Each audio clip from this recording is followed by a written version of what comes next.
Tatum set a new record with 51 in Game 7, just 2 weeks after Curry set it. He was aggressive from the get-go and the entire offense funneled through him from start to finish.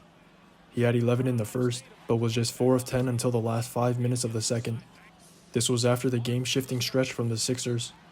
It started with the flagrant from Harden for the Celtics to run up 6 straight, all in less than 30 seconds too. This stretch got the crowd into the game and it was a 6-on-5 for the rest of it. Then Niang and Brown got the double tech. This slowed the game down even more and started the second big run for the Celtics to end the quarter.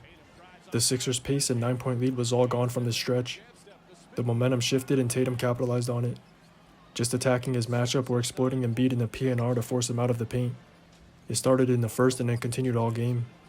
He either got a good look on a drop, a downhill drive with Embiid coming up, or a favorable matchup on the switch. He scored 13 during the stretch and it was a 12-point swing in the quarter. He just continued it into the third with 17 more. Again, forcing Embiid into the PNR for a switch on the perimeter. If it wasn't Embiid getting cooked, it was his matchup. Harris couldn't do shit with him in the first half and Melton was too small in the third. He had 42 through 3 and this quarter was the obvious difference in the game.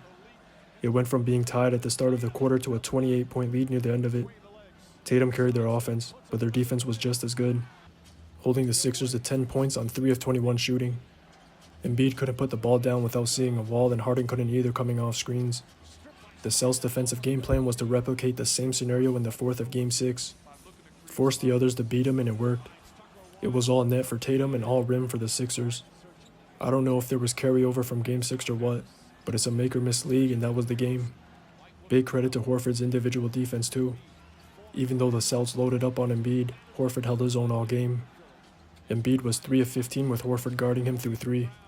2 of his shots were bailouts in the third, but it was still good defense overall. The fourth didn't even matter. The Celtics won the game in the last half of the second and the third. But just sticking to the postseason trend, I could see a potential firing of Doc Rivers. No coach has been safe and it'll be interesting to see what happens with this team. Tatum